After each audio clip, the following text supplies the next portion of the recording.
ngarang kuna differentiation de-differentiation re-differentiation ta ame ko do gyan ta hoda ba bro amu halora ya ga do अमता हंजी sir okay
no kuna this is khan gya ta de kuna fast ta kuna cell have cell le cell di ka do ni division to ani division to ani du ka cell map puthorani ko mara cell ano map puthorani ai cell ano sing de matam gi matungina adigi magi lefom gi matungina ka do ani maji mature orani mature orapanatana maje pagi specific function nama layani adugo loina maje dividing power loss orani ba si cell sidagi ni ko mara cell map puthorani puthore cell sing de ka do ni mature orani mature orani adigi specific function lerani magi sendang si cell jina conduction tawgadamni beng photosynthesis tawgadamni nan epidermis tat laigadamni simana magi specific function am pirani degi amana ka tawni dividing power je loss organi hai sina kai kawi differentiation kawgadaba ugala ki go masai ahan ba cell lam le sa si cell je division tawga cell map puthoe ba cell jing je matung ina mana leifam gi matung ina kuirak pi matung ina ma cell je mature orani magi specific function ama la ani adugo loina magi dividing power je loss tawgani makha tana division tawaroi haba sigi process sigi thawong jing je kanana tawni differentiation haba process e sigi makha da tawni ba aduga हाइबसिगी difference तौग्रब cell मागे dividing power loss ओइगब cell सिंगे अमुक नौना मागे regain तौरेबा को regain dividing power ngasai sida mature oigraba divide makha tana divide tawroidaba tawba ngamdraba cell do amuk divide tawba ngambagi power la eba ko sibuna di differentiation haigadaba sida divide tawba ngamaga cell anauba ma puthorakani bako kaida di differentiation habida sigi ngasai si divide tawba ngamgidraba cell je amu makha tana sibana divide tawrakani ba aduga redifferentiation habidna sigi di differentiation da nauna divide tawraba cell do amu differentiation amu tawrakadaba haidi amu moise function specific topa function ama mu lairakadaba specific function ama mu lairakadaba adiga amuka hanna magi dividing power se loss oigidaba sina redifferentiation habisi makada lakadaba yabo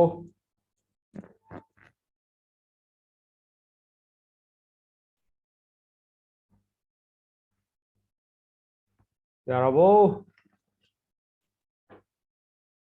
यानी sir okay sir ah redifferentiation तौगिबा cell जिंजे ah सिदि अमुक मखा ताना divide तौरकित्रो maybe ko maybe if tarokta demo de differentiation na mulak sida stop tawni haba leiti ko if moi condition gi makha poli moi le phong gi makha pola kani ado amuk moi namu division amuk tarokta di de differentiation amuk tarokada यानी sir okay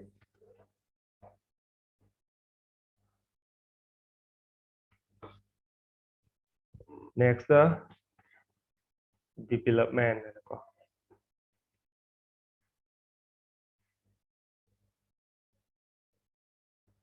development habadi nan hai do mapung mari pharak pak anu hai jo ni ko adun lai kitam dun kai hai changes with respect to noi lai to this man with respect to hai da bani ko throughout through during its life cycle gan hai bani ka changes with life cycle hai da ko life cycle samna hai ngo pambi je kai de hore shit te ki kai de mayon to germinate torari small plant orani germinate spelling da le ko am che yo mani shit germinate torani pambi orani plant ama orani plan ama ora ka dorani ma je liselani liselak paje muna to hau ko pambi liselak paje sinenses ko wi ko kuiraba matam kuiraba lisilaba pambi je sinenses to rak pa ko wi have ko sigi whole process bu ke ko ni development ha ga da ya bro Sir, amtaga. lake okay changes with respect to life cycle pambi ko be any organism ko be koina pambi tamabani na pambi hage pambi ki magi tongan tongan ba life cycle life stage ki matung ina mangon da hong bala ito adubu kai ko ba development ko we have ko magi tongan tongan ba stage ki matung ina tongan tongan mo da changes lai ba sing dubu development ko we have ko example ne koina sit lere sit te ki plan ole germinate to plan ole plan de ki muk ka dawi flowering tawi adigi fruiting tawi si me ab loina development or ka deba adigi si to ro ka dor kani maji sahi ya kala kani lisila kani sibuna kai ko ni sinenses hai ka deba ko sigi whole process e sibu kai ko kani development hai ka deba nabo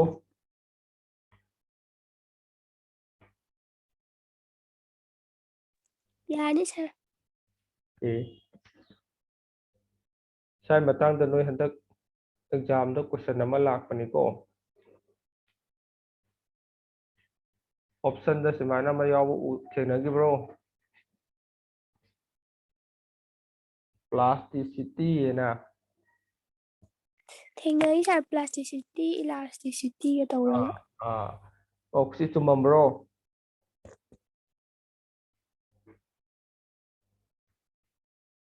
si question di tumambro question si question di ki option ke hoige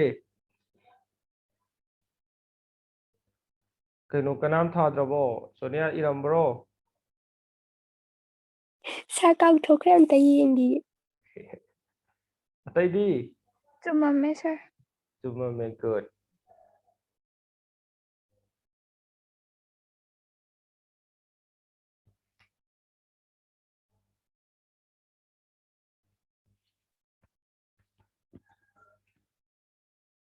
se sida koi plant pambi em lege ko pambi je ke toge magi structure or magi parts sing je magi different life cycle ki matung ina magi parts sing jo changes to we ko pambi lere pambi ji ki magi parts sing or organ sing je or organ sing je magi different life stages ki matung ina magi mawong matau du change to we ado sigi mana change to se sigi change to ngam bagi ability je sibu kai kawi plasticity hagadaba uga ke ko pambi ma lere pambi ki organ or parts sing je magi different life stage ta magi organ or parts sing je change to ngam me ba mana change to ngam bagi ability sibu moi mapang ka thauna kari haitare magun jibu kai kawi plasticity ena kawi ya bro Sir, am tanga haije. हागे पाम्बी लेरे पाम्बी की मागी different part lips ओइबे याय branches ओइबे याय stem ओइबे याय लोइना मक ओइबसु याय से कदोबा मागी पार्टसिंग जे चेंजेस तोएबो को चेंजेस तोंगान तोंगान ब शेप और मवोंग द तोंगान तोंगान ब शेप मवोंग लई कम मागी डिफरेंट लाइफ स्टेज तोंगान मागी लाइफ की स्टेज सिक्तिदा मागी पार्ट और ऑर्गन जिंगे चेंजेस थोए हाइबा सिमाना चेंजेस थोप ngambagi एबिलिटी जे सिबु कई कौएबा प्लास्टिसिटी कौई है माने चेंज तौबा पार्ट सिंगे मागी डिफरेंट लाइफ स्टेज की मतुंगिना हाइदि पी इंगेदना सिमाना सेब अमा चावगना सिमाना लेसिलागा सिमाना तोप सेब अमा सिमाना तोंगान सेब ओनबसे पांबी ngami सिमाना ngambagi एबिलिटी सिबु प्लास्टिसिटी कौई है याबो यानी ओके सी पांबी सिमाना चेंज तौबसे काय तो उगे हाबदा कोना कोरिएंडर खंब्रो खंगे सर खंगे सर कोरिएंडर खंगदबा याब्रो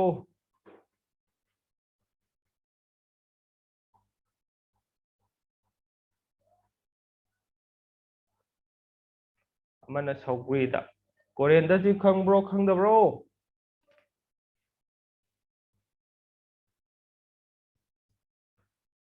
मणिपुर कई हाइगे फदिगोम हाइबदुनिको नोय फदिगोम जेंगोको मनाजे पीइंगेदा मनाजे सिमाना जगी जा सिमाना खतंग तोरंगनिको होय नोय फदिगोम युमदगा पामबदी यंगो अदुगा होय मासे चावखलाकान लिराकान कदरकनी मनाजे सिमाना मया तोरकनी बको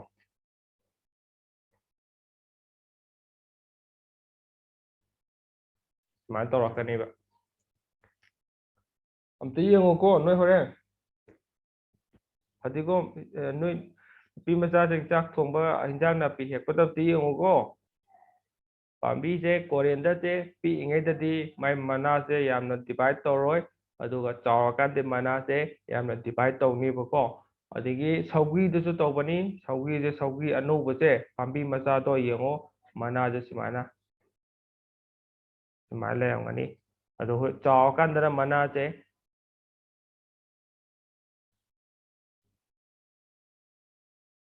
सिमाले लेनिको सिमाना अदु सिना कोना खने जे लिफ्टना अखोना ngसाइगी प्लास्टिसिटी दो लिफ्ट कई कौगे हाबदा हेटेरो फिली कौई हाइगदा लिफ्टनिको लिफ्ट सिमाना चेंजेस उतादे सि कई कौई हेटेरोफिली कौई हाबनिको जे डिफरेंट स्टेज तो उगदबनी स्टेज अमदा पुलप उबो ngami उबसु ngamiको आदि पाबी मना सिना नौरिंगै मतमददी सिमाना पिकना मागी डिवाइड तौबसे उब फंगोय अदुगा पाबी सिना लिसिला मतमददी सिमाना डिवाइड तौबना पाम उगनीबको सिजे मागी लिफ्ट थोक्तबेदा पुलप ओने येंग तारदी कोना प्लास्टिसिटी नी हाइगदबा अदुगा लिफ्ट ओर तारगना लिफ्ट थोई हाइ तारगना हेटेरोफिली एन हाइगदबा सर हां सौग्री से इंग्लिश कई हाइगे सौगीजे आई कनो जेनस खतंग कनो जे काउथोक्रे हिबिस्कस कनो हाइबनी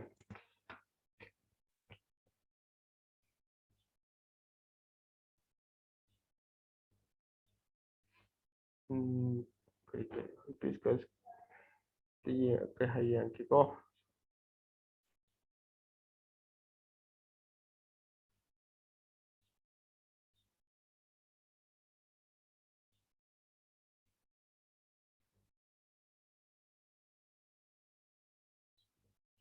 सौगीजे इंग्लिश ओरगना रोसेले गान हाइदबनिको रोसेली एना अदुगा साइंटिफिक नेम दना हिबिस्कस सब्दारिफा हिबिस्कस इस कनो गिदो चिनारोस की हिबिस्कस तो हिबिस्कस सब्दारिफा सब्दा हाइबनिको दीनी सब्दारिफा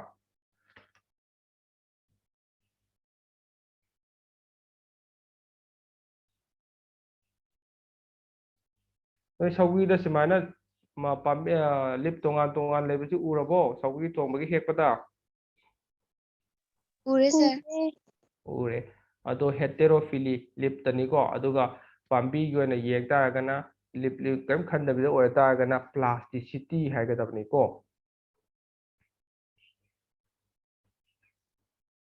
हिबिस्कस सब्दारिफा ꯑꯗꯨꯒ ꯏꯪꯂꯤꯁ ꯑꯣꯏꯔꯒꯅ ꯔꯣꯁꯦꯂꯤ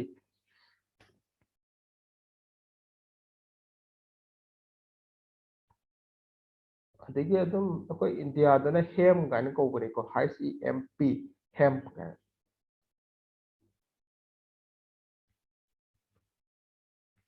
ꯌꯥꯕꯣ ꯍꯧꯖꯤꯛꯀꯤ ꯑꯅꯤꯁꯤ ꯈꯦꯠꯅꯕꯗꯤ ꯈꯪꯉꯕꯣ ꯄ꯭ꯂꯥꯁꯇꯤꯁꯤꯇꯤꯒ ꯍꯦꯇꯦꯔꯣꯐꯤꯂꯤꯒ ꯈꯪꯉꯅꯤ ꯁꯥꯔ ꯈꯪꯒꯅꯤ ꯒꯨꯗ ꯄ꯭ꯂꯥꯁꯇꯤꯁꯤꯇꯤꯅ ꯍꯣꯜ ꯄ꯭ꯂꯥꯟ ꯌꯦꯡ ꯍꯣꯜ ꯄ꯭ꯂꯥꯟ ꯍꯥꯏꯗꯤ ꯄ꯭ꯂꯥꯟꯒꯤ ꯑꯅꯤ ꯄꯥꯔꯠꯇ ꯇꯧꯈꯤꯕ ꯌꯥꯏ ꯑꯗꯣ ꯄꯥꯝꯕꯤꯗ ꯊꯣꯛꯄꯗꯣ ꯁꯨꯃꯥꯏꯅ ꯗꯤꯐ꯭ꯔꯦꯟ ꯁ꯭ꯇꯦꯖꯇ ꯗꯤꯐ꯭ꯔꯦꯟ ꯁꯦꯞ ꯂꯥꯛꯄꯁꯦ ꯁꯤꯅ ꯄ꯭ꯂꯥꯁꯇꯤꯁꯤꯇꯤ ꯍꯥꯏꯒꯗꯕ ꯏꯐ ꯄ꯭ꯂꯥꯁꯇꯤꯁꯤꯇꯤꯁꯦ ꯂꯤꯞꯇ ꯊꯣꯛꯄ ꯇꯥꯔꯗꯤ ꯍꯦꯇꯦꯔꯣꯐꯤꯂꯤ ꯍꯥꯏꯒꯗꯕ ꯅꯣꯏꯗ ꯁꯤ ꯈꯛꯇꯪ ꯂꯤꯞꯇ ꯊꯣꯛꯄ ꯈꯛꯇꯪ ꯇꯝꯃꯤꯀꯣ ꯑꯗꯨꯅ ꯂꯤꯞꯀꯤꯁꯦ ꯈꯛꯇꯪ ꯈꯪꯉꯣ ꯍꯦꯇꯦꯔꯣꯐꯤꯂꯤ ꯍꯥꯏꯕ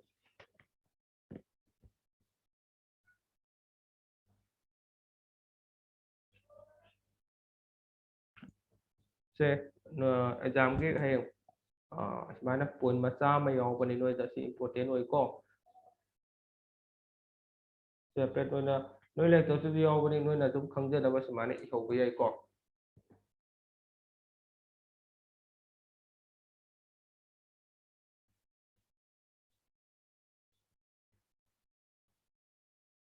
ꯗꯤꯄ꯭ꯂꯣꯏꯃꯦꯟ ꯍꯥꯏꯕꯁꯦ ꯒ꯭ꯔꯣꯊꯀ ꯗꯤꯐ꯭ꯔꯦꯟꯁꯤꯌꯦꯁꯟꯒ ꯄꯨꯜꯂꯒ ꯑꯣꯏ ꯄꯥꯝꯕꯤꯒꯤꯅꯤꯀꯣ ꯄ꯭ꯂꯥꯟꯒꯤ ꯗꯤꯄ꯭ꯂꯣꯏꯃꯦꯟ ꯍꯥꯏꯕꯁꯦ ꯒ꯭ꯔꯣꯊꯅꯦ ꯗꯤꯐ꯭ꯔꯦꯟꯁꯤꯌꯦꯁꯟꯅꯦ ꯄꯨꯜꯂꯒ ꯑꯣꯏ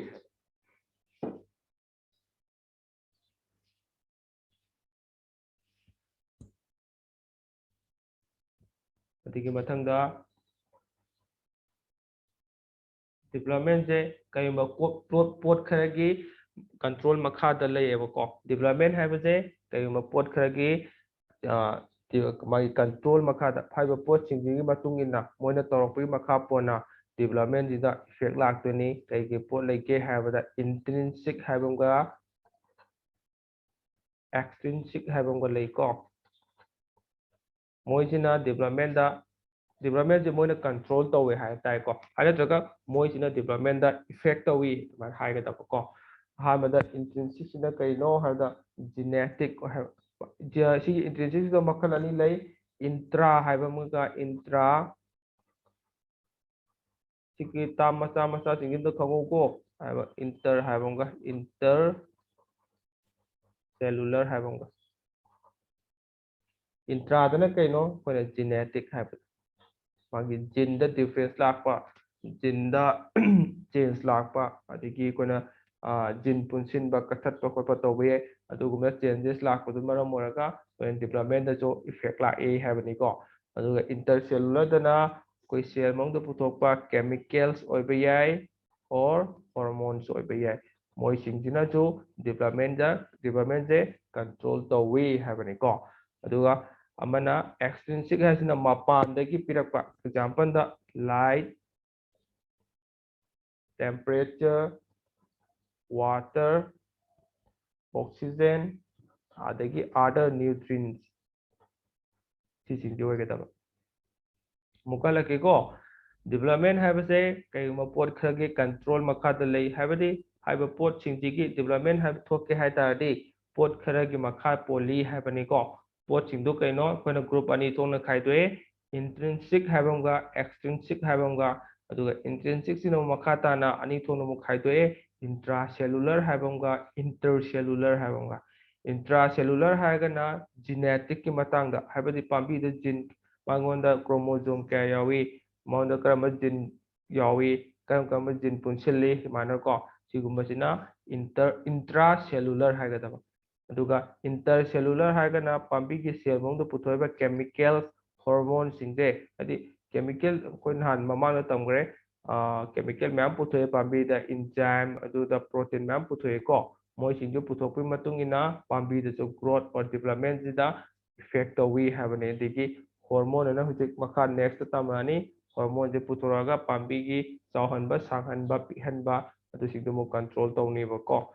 ꯑꯗꯨꯒ ꯃꯄꯥꯟ ꯑꯩꯈꯣꯏꯒꯤ ꯃꯄꯥꯟ ꯑꯦꯛꯁꯇ꯭ꯔꯤꯟꯁꯤꯛ ꯍꯥꯏꯔꯒꯅ ꯃꯄꯥꯟꯗꯒꯤ ꯄꯤꯔꯛꯄ ꯏꯐꯦꯛꯁ ꯃꯥꯒꯤ ꯐꯦꯛꯇꯔꯁꯤꯡ ꯍꯥꯏꯇꯥꯔꯦ ꯁꯤꯅ ꯂꯥꯏꯠ ꯇꯦꯝꯄꯔꯦꯆꯔ ꯋꯥꯇꯔ ꯑꯣꯛꯁꯤꯖꯦꯟ ꯑꯗꯒꯤ ꯑꯥꯗꯔ ꯅ꯭ꯌꯨꯇ꯭ꯔꯤꯟꯁ ꯑꯩꯈꯣꯏꯅ ꯅꯍꯥꯟ ꯅ꯭ꯌꯨꯇ꯭ꯔꯤꯟꯁ ꯃꯌꯥꯝ ꯇꯝꯈꯤꯕꯗꯣ ꯑꯗꯨꯁꯤꯡꯗꯨꯅ extrinsic ꯇ ꯆꯜꯂꯛꯀꯗꯕ ꯌꯥꯕ꯭ꯔꯣ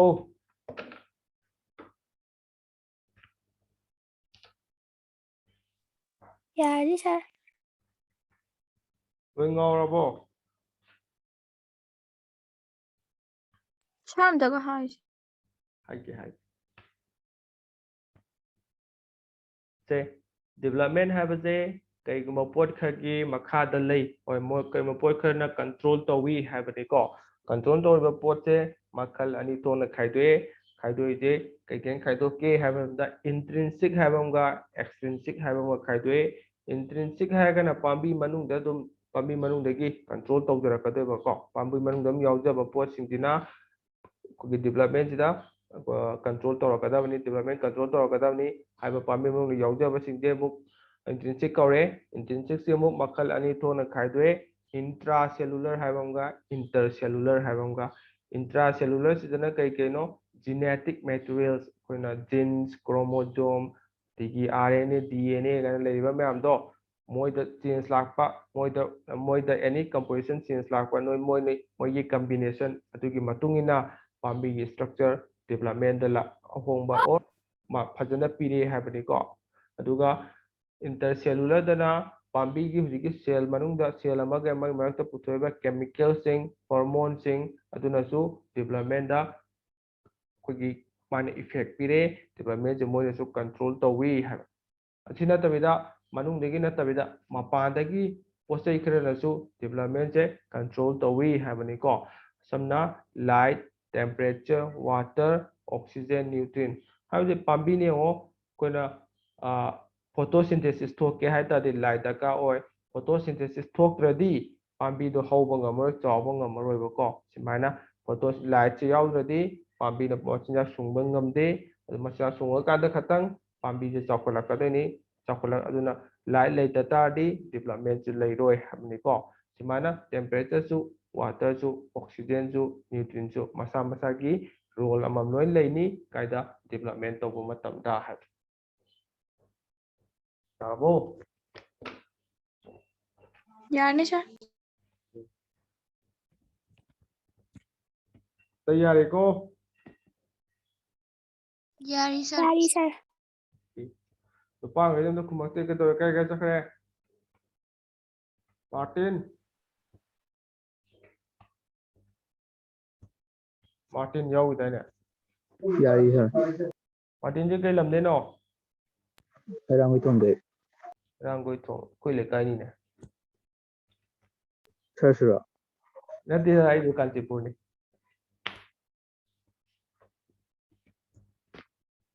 देवासो यारिबो यारी है सर के प्रेमिला यारिबो ꯁꯥꯔ ꯌꯥꯔꯤ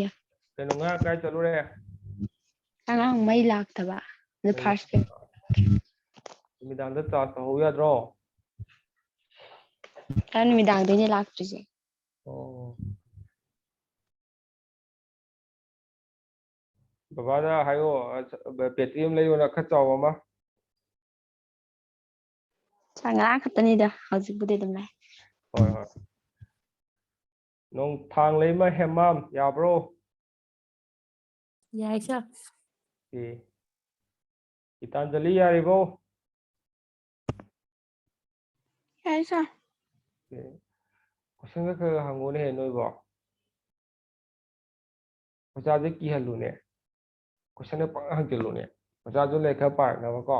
नोइ लेख पा नोइ हंगते दो जाजो लेख पानिंग देव ओजाना खुंगा मुदो क्वेश्चन का हंगोगो लेख की मरम दनी को अतोपे मरम दनते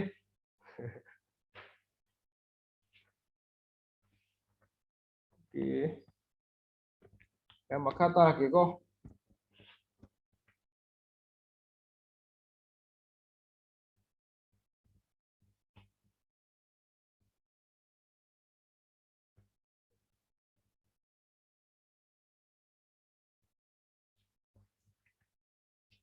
जे कोई मतम जिसना plant growth regulators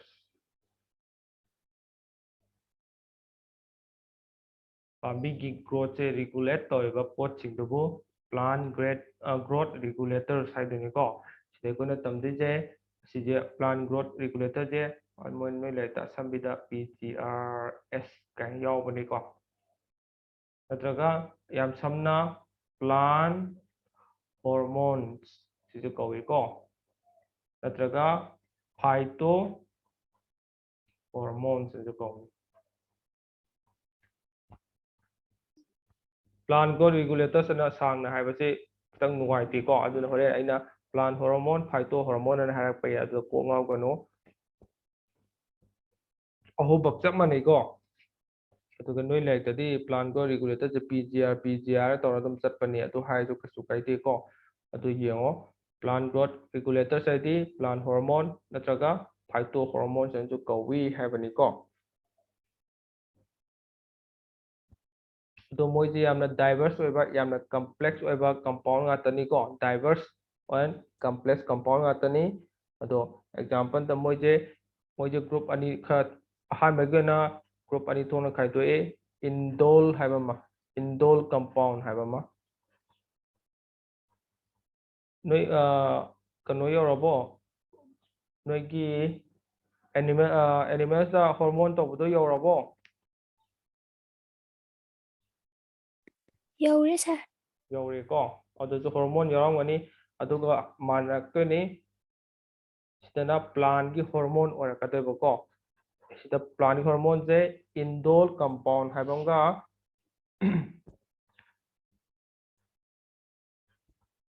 ꯒ꯭ꯔꯨꯞ ꯑꯅꯤ ꯈꯛꯇ ꯅꯠꯇꯦ ꯒ꯭ꯔꯨꯞ ꯈꯔ ꯂꯩꯀꯣ ꯏꯟꯗꯣꯜ ꯀꯝꯄꯥꯎꯟꯅꯦ ꯑꯗꯒꯤ ꯑꯦꯗꯦꯅꯤꯟꯅꯦ ꯑꯗꯒꯤ ꯀꯦꯔꯣꯇꯤꯅꯣꯏꯠ ꯑꯗꯒꯤ ꯇꯔꯄꯤꯟꯁ ꯀꯦꯃꯤꯀꯦꯜꯁ ꯃꯃꯤꯡ ꯉꯥꯛꯇꯅꯤꯀꯣ ꯑꯗꯒꯤ ꯃꯣꯏꯅ ꯒ꯭ꯌꯥꯁꯦꯁ ꯐꯣꯝꯗ ꯐꯪꯕꯁꯨ ꯑꯗꯣ ꯏꯟꯗꯣꯜꯁꯤꯗ ꯐꯪꯗꯣꯏꯁꯤꯅ ꯀꯩ ꯀꯩꯅꯣ IAA ꯑꯅ ꯐꯪꯒꯅꯤꯀꯣ ꯏꯟꯗꯣꯜ 3 ꯑꯦसिटिक ꯑꯦꯁꯤड ꯍꯥꯏꯕꯅꯤꯀꯣ ꯍꯣꯏ ꯃꯈꯥꯗ ꯌꯥꯎꯔꯛꯀꯅꯤ ꯑꯩꯅ ꯁꯝꯖꯤꯜꯂꯛꯏꯕꯅꯤꯀꯣ ꯑꯧꯖꯤꯟ ꯅꯨꯡꯖꯤꯟ ꯇꯧꯔꯛꯄ ꯃꯇꯝꯗ ꯁꯤ ꯌꯥꯎꯔꯛꯈꯤꯅꯤ ꯑꯗꯨꯝ ꯈꯪꯖꯤꯜꯂꯣ ꯏꯟꯗꯣꯜ ꯀꯝꯄꯥꯎꯟꯗ ꯆꯜꯂꯛꯇꯣꯏꯁꯦ IAA ꯅꯤꯀꯣ ꯏꯟꯗꯣꯜ 3 ꯑꯦसिटिक ꯑꯦꯁꯤड ꯍꯥꯏꯕꯅꯤꯀꯣ ꯑꯗꯨꯒ ꯁꯤꯒꯤ ꯑꯦꯗꯤꯅꯤꯟꯗꯅ ꯀꯩ ꯐꯣꯂꯛꯀꯅꯤ N6 ꯅꯣꯏ ꯂꯥꯏꯔꯤꯛꯇ ꯌꯥꯎꯕꯅꯤꯀꯣ ꯁꯤꯁꯦ ꯄꯔꯐꯨꯔꯤल amino purine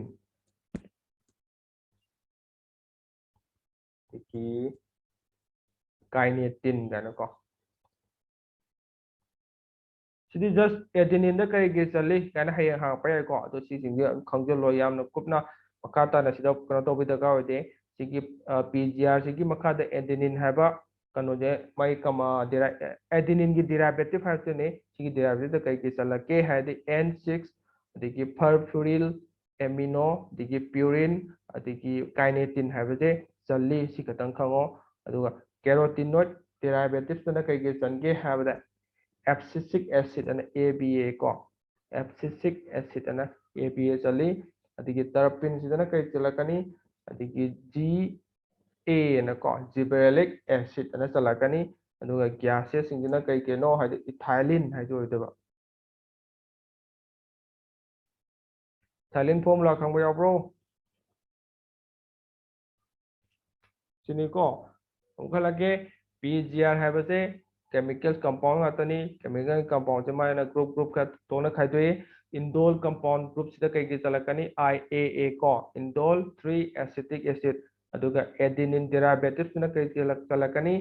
N6 furfuryl amino अदिगी प्यूरिन काइनेटिन चलकनी अदिगी कैरोटिनॉइड डेरिवेटिव सिना कई चलकनी ABA एब्सिसिक एसिड चलकनी टर्पिन हाइबा कंपाउंड मोगी ग्रुप सिदना कई चलकनी GA चलकनी GA हाइदी जिबरेलिक एसिड हाइबनिको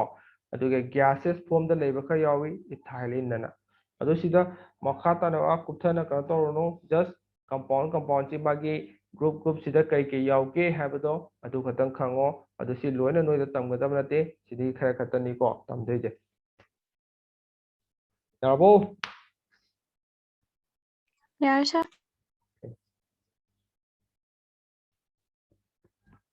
सुमाना नोइना नोटबुक ꯀꯨꯝꯕ ꯌꯥꯎꯗ꯭ꯔꯁꯨ ꯅꯣꯏꯅ ꯂꯥꯏꯔꯤꯛꯇꯒꯤ ꯄꯥꯒꯦ ꯍꯥꯏꯔꯁꯨꯀꯣ ꯑꯩꯅ ꯁꯨꯃꯥꯏꯅ ꯏꯕ ꯄꯣꯠꯁꯦ ꯅꯣꯏꯒꯤ ꯂꯥꯏꯔꯤꯛ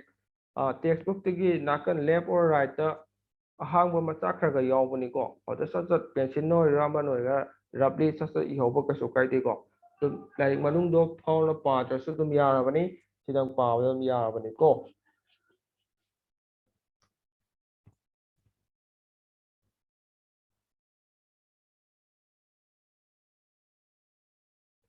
ꯑꯗꯒꯤ ꯍꯧꯖꯤꯛꯀꯤ PGR ꯍꯥꯏꯕꯁꯦ ꯒ꯭ꯔꯨꯞ ꯑꯅꯤ ꯊꯣꯛꯅ ꯈꯥꯏꯗꯣꯛꯏ ꯒ꯭ꯔꯨꯞ ꯑꯅꯤꯁꯦ ꯀꯃꯥꯏꯅ ꯈꯥꯏꯗꯣꯛꯀꯦ ꯍꯥꯏꯕꯗ ꯒ꯭ꯔꯣꯠ ꯄ꯭ꯔꯣꯃꯣꯇꯤꯡ ꯍꯥꯏꯕ ꯑꯃ ꯒ꯭ꯔꯣꯠ ꯏꯟꯍꯤꯕꯤꯇꯔꯁ ꯍꯥꯏꯕ ꯑꯃ ꯁꯨꯃꯥꯏꯅ ꯑꯅꯤ ꯊꯣꯛꯅ ꯈꯥꯏꯗꯣꯛꯀꯅꯤꯀꯣ ꯍꯧꯖꯤꯛ ꯑꯩꯈꯣꯏꯅ ꯇꯝꯃꯤꯕ ꯀꯝꯄꯥꯎꯟꯁꯤꯡꯗꯣ PGRꯗꯣ ꯁꯨꯃꯥꯏꯅ ꯒ꯭ꯔꯨꯞ ꯑꯅꯤ ꯊꯣꯛ PGRꯁꯦ ꯒ꯭ꯔꯨꯞ ꯑꯅꯤ ꯊꯣꯛꯅ ꯈꯥꯏꯗꯣꯛꯀꯅꯤ ꯒ꯭ꯔꯣꯠ ꯄ꯭ꯔꯣꯃꯣꯇꯤꯡ ꯍꯥꯏꯕ ꯑꯃꯒ ꯒ꯭ꯔꯣꯠ ꯏꯟꯍꯤꯕꯤꯇꯤꯡ ꯍꯥꯏꯕ ꯑꯃꯒ ꯀꯣ ꯒ꯭ꯔꯣꯠ ꯏꯟꯍꯤꯕꯤꯇꯤꯡꯁꯤꯡꯁꯤꯅ ꯀꯩꯗꯧꯅꯤ ꯍꯥꯏꯕꯗ ꯁꯦꯜ ꯗꯤꯕꯤꯖꯟꯁꯦ ꯃꯣꯏꯅ ꯃꯇꯦꯡ ꯄꯥꯡꯅꯤ ꯑꯗꯒꯤ ꯁꯦꯜ ꯏꯟꯂꯥꯔꯖꯃꯦꯟꯁꯦ ꯁꯤꯁꯨ ꯃꯇꯦꯡ ꯄꯥꯡꯅꯤ ꯃꯣꯏꯅ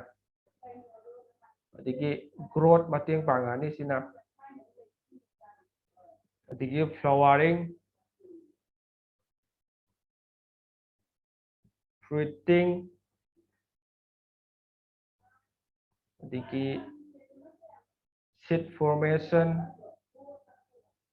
ꯍꯥꯏꯕꯁꯤꯡꯁꯦ ꯁꯤꯒꯤ ꯒ꯭ꯔꯣꯠ ꯄ꯭ꯔꯣꯃꯣꯇꯤꯡ PGRꯁꯤꯅ ꯃꯇꯦꯡ ꯄꯥꯡꯅꯤ ꯑꯗꯒꯤ ꯁꯤꯒꯤ ꯒ꯭ꯔꯣꯠ ꯄ꯭ꯔꯣꯃꯣꯇꯤꯡ PGR ꯃꯊꯧꯁꯦ ꯁꯤꯒꯤꯁꯤꯡꯁꯦ ꯇꯧꯍꯟꯕꯗ ꯃꯥꯒꯤ ꯊꯕꯛ ꯍꯥꯏꯇꯥꯔꯦꯀꯣ ꯃꯣꯏꯁꯤꯡꯁꯦ ꯁꯤ ꯇꯧꯍꯜꯂꯤ ꯍꯥꯏꯕꯅꯤꯀꯣ ꯑꯗ ꯁꯤꯗ ꯆꯜꯂꯛꯇꯣꯏꯕ PGRꯁꯤꯡꯁꯤꯅ ꯀꯅꯥ ꯀꯅꯥꯅꯣ ꯍꯥꯏꯕ ꯑꯥꯎꯖꯤꯟ ꯑꯃ ꯂꯥꯛꯀꯅꯤꯀꯣ ꯑꯥꯎꯖꯤꯟ ꯍꯣꯔꯃꯣꯟ ꯃꯃꯤꯡꯅꯤ ꯑꯗꯒꯤ ꯍꯧꯖꯤꯛꯀꯤ GA ꯖꯤꯕꯔꯦꯂꯤꯛ ꯑꯦꯁꯤड ꯑꯗꯒꯤ ꯁꯥꯏꯇꯣꯀꯤꯅꯤꯟ ꯍꯥꯏꯕ ꯁꯤꯒꯤ ꯃꯣꯏ ꯑꯍꯨꯝꯁꯤꯅ ꯍꯥꯏꯕ ꯅꯣꯏꯅ ꯇꯝꯗꯣꯏꯁꯤ PGR ꯃꯈꯜ 5 ꯇꯝꯅꯤ ꯃꯈꯜ 5ꯁꯤ ꯃꯅꯨꯡꯗ ꯃꯈꯜ 3 ꯑꯃꯅ ꯒ꯭ꯔꯣꯠ ꯄ꯭ꯔꯣꯃꯣꯇꯤꯡ PGR ꯀꯧꯏ ꯍꯥꯏꯕꯅꯤꯀꯣ ꯒ꯭ꯔꯣꯠ ꯄ꯭ꯔꯣꯃꯣꯇꯤꯡ ꯀꯧꯏ ꯃꯔꯝꯗꯤ ꯀꯩꯒꯤꯅꯣ ꯁꯦꯜ ꯗꯤꯕꯤꯖꯟ ꯍꯥꯏꯕꯁꯦ ꯒ꯭ꯔꯣꯠ ꯇꯧꯔꯛꯇꯣꯏꯅꯤ ꯒ꯭ꯔꯣꯠ ꯍꯥꯏꯕ ꯄꯣꯠꯁꯦ ꯁꯦꯜ ꯗꯤꯕꯤꯖꯟ ꯂꯩꯇ꯭ꯔꯗꯤ ꯒ꯭ꯔꯣꯠ ꯂꯩꯔꯣꯏ ꯑꯗꯨꯅ ꯍꯥꯏꯔꯤꯕ PGRꯁꯤꯡꯁꯤꯅ ꯒ꯭ꯔꯣꯠ ꯁꯦꯜ ꯗꯤꯕꯤꯖꯟ ꯇꯧꯕꯗ ꯃꯇꯦꯡ ꯄꯥꯡꯉꯤ ꯁꯦꯜ ꯏꯂꯥꯁꯃꯦꯟ ꯇꯧꯍꯜꯂꯤ ꯑꯗꯒꯤ ꯒ꯭ꯔꯣꯠ ꯂꯩꯍꯜꯂꯤ ꯑꯗꯒꯤ ꯐ꯭ꯂꯋꯥꯔꯤꯡ ꯇꯧꯍꯜꯂꯤ ꯐ꯭ꯔꯨꯏꯇꯤꯡ ꯇꯧꯍꯜꯂꯤ ꯁꯤꯠ ꯐꯣꯔꯃꯦꯁꯟ ꯇꯧꯍꯜꯂꯦ ꯍꯥꯏꯕ ꯑꯗꯨ ꯁꯤꯗ ꯆꯜꯂꯛꯇꯣꯏꯕ ꯍꯣꯔꯃꯣꯟ ꯑꯍꯨꯝꯗꯨꯅ ꯀꯅꯥ ꯀꯅꯥꯅꯣ ꯑꯥꯎꯖꯤꯟ GA ꯁꯥꯏꯇꯣꯀꯤꯅꯤꯟ ꯍꯥꯏꯕꯁꯦ ꯆꯜꯂꯛꯀꯅꯤ ꯍꯥꯏꯕ ꯌꯥꯕ꯭ꯔꯣ ꯌꯥꯗꯕ꯭ꯔꯣ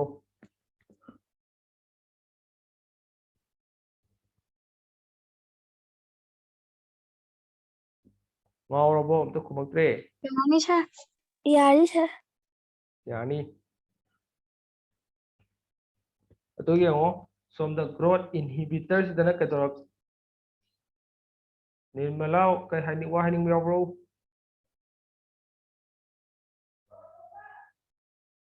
ꯅꯤꯔꯃꯂꯥ ꯇꯥꯕ꯭ꯔꯣ ꯇꯥꯏꯌꯦ ꯁꯥꯔ ꯅꯍꯥꯟꯒꯩ ꯀꯥꯏ ꯆꯠꯂꯨꯔꯒꯦ ꯁꯥꯔ ꯍꯛꯆꯥꯡ ꯉꯝꯗꯅ ꯂꯩꯔꯕ ꯑꯣ ꯀꯩ ꯀꯣꯔꯣꯅꯥꯔꯣ ꯅꯠꯇꯦ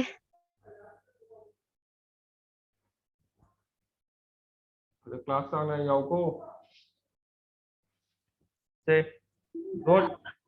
इनहिबिटर्स हाइबसिना कदौगनी हाइबमदा ग्रोथ से inhibit तहली हाइबको direct inhibit तहनब्रा हाइबदि तहनदे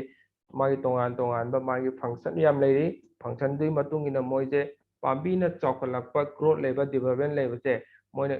सिगी against मोइने act तौबि मवोंग अमा लाइबको अदुना मरम मोइगा मोइसिना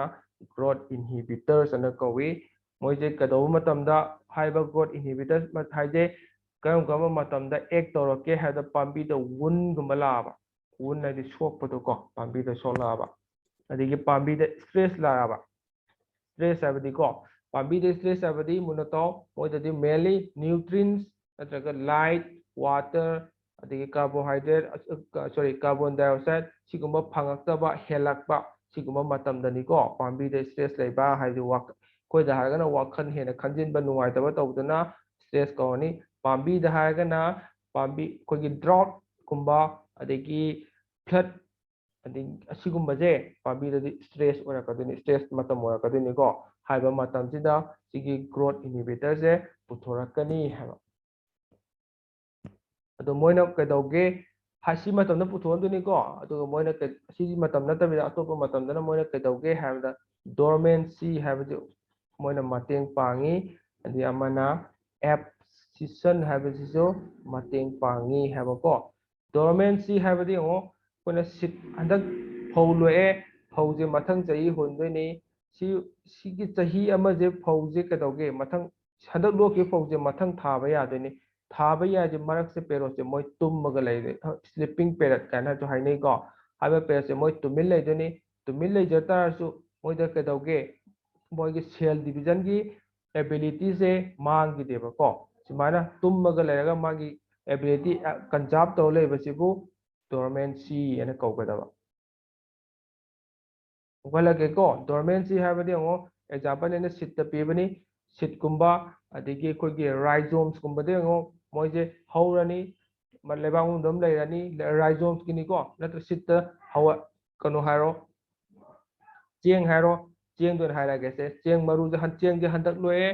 ꯃꯊꯪ ꯆꯍꯤꯗ ꯑꯃꯨꯛ ꯊꯥꯅꯕ ꯑꯩꯈꯣꯏꯅ ꯂꯤꯡꯅꯕ ꯀꯩꯗꯧꯒꯦ ꯇꯤꯡꯉꯒ ꯃꯌꯣꯟ ꯆꯣꯡꯍꯜꯂꯤ ꯍꯥꯏꯕ ꯃꯔꯛꯁꯤ ꯀꯩꯗꯧꯏ ꯃꯣꯏ ꯇꯨꯃꯤꯟ ꯇꯥꯁꯤꯜꯂꯒ ꯈꯣꯠꯆꯤꯜꯂꯒ ꯑꯦꯅꯤ ꯑꯦꯛꯇꯤꯚꯤꯇꯤ ꯀꯩꯝ ꯇꯧꯗꯕꯤꯗ ꯂꯩ ꯍꯥꯏꯕ ꯁꯨꯃꯥꯏꯅ ꯇꯨꯃꯤꯟ ꯂꯩꯕꯁꯤꯕꯨ ꯃꯥꯒꯤ ꯁꯦꯜꯒꯤ ꯗꯤꯕꯤꯖꯟꯒꯤ ꯑꯣꯔ ꯃꯥꯒꯤ ꯗꯤꯚꯥꯏꯗꯤꯡ ꯄꯋꯥꯔꯁꯦ ꯐꯥꯖꯤꯜꯂꯒ ꯂꯩꯕꯁꯤꯕꯨ ꯗꯣꯔꯃꯦꯟꯁꯤ ꯀꯧꯏ ꯍꯥꯏꯕ ꯗꯣꯔꯃꯦꯟꯁꯤꯁꯦ ꯒ꯭ꯔꯣꯠ ꯏꯟꯍꯤꯕꯤꯇꯔꯁꯤꯡꯁꯤꯅ ꯃꯇꯦꯡ ꯄꯥꯡꯉꯤ ꯍꯥꯏꯕꯅꯤꯀꯣ ꯑꯗꯨꯒ ꯑꯦꯞꯁꯤꯁꯟ ꯍꯥꯏꯔꯒꯅ ꯀꯦꯟꯕ ꯍꯥꯏꯕꯗꯣ ꯀꯦꯜꯍꯟꯕ ꯍꯥꯏꯕꯗꯣ ꯑꯩꯈꯣꯏꯅ ꯁꯨꯃꯥꯏꯅ ꯐ꯭ꯔꯨꯏꯠ ꯑꯃ ꯄꯥꯜꯂꯦ ꯐ꯭ꯔꯨꯏꯠꯁꯦ ꯔꯤꯄꯟ ꯇꯧꯔꯅꯤ ꯔꯤꯄꯟ ꯇꯧꯔꯀꯥꯟꯗ ꯂꯥꯁꯇ ꯁꯨꯃꯥꯏꯅ ꯁꯤꯅ ꯑꯍꯥꯟꯕ ꯐ꯭ꯔꯨꯏꯠꯇꯨꯅꯤꯀꯣ ꯔꯤꯄꯟ ꯇꯧꯔꯅꯤ ꯔꯤꯄꯟ ꯇꯧꯔ ꯃꯇꯨꯡꯗ ꯃꯣꯏꯁꯦ ꯁꯨꯃꯥꯏꯅ ꯀꯦꯜꯍꯟꯒꯅꯤ ꯁꯨꯃꯥꯏꯅ ꯀꯦꯜꯍꯟꯕꯁꯦ ꯃꯅꯥꯗꯣ ꯑꯣꯏꯕ ꯌꯥꯏ ꯑꯗꯒꯤ ꯐ꯭ꯂꯥꯋꯔ ꯑꯣꯏꯕ ꯌꯥꯏ ꯃꯣꯏꯁꯤꯡꯁꯦ ꯄꯥꯝꯕꯤ ꯃꯁꯥꯅ ꯃꯇꯣꯝꯇ ꯀꯦꯜꯍꯟꯕꯁꯦ ꯁꯤꯕꯨ ꯑꯦꯞꯁꯤꯁꯟ ꯀꯧꯕ ꯑꯦꯞꯁꯤꯁꯟ ꯑꯅ ꯀꯧꯅꯤꯀꯣ ꯁꯤꯁꯤꯁꯨ ꯀꯅꯥꯅ ꯃꯇꯦꯡ ꯄꯥꯡꯉꯤ ꯒ꯭ꯔꯣꯠ ꯏꯟꯍꯤꯕꯤꯇꯔꯁꯤꯡꯁꯤꯅ ꯃꯇꯦꯡ ꯄꯥꯡꯒꯅꯤ ꯍꯥꯏꯕ ꯍꯜꯂꯣꯔꯣ Sir hꯥꯏꯐꯦꯠꯇꯪꯒ ꯍꯥꯏꯁꯤ ꯍꯥꯏꯒꯦ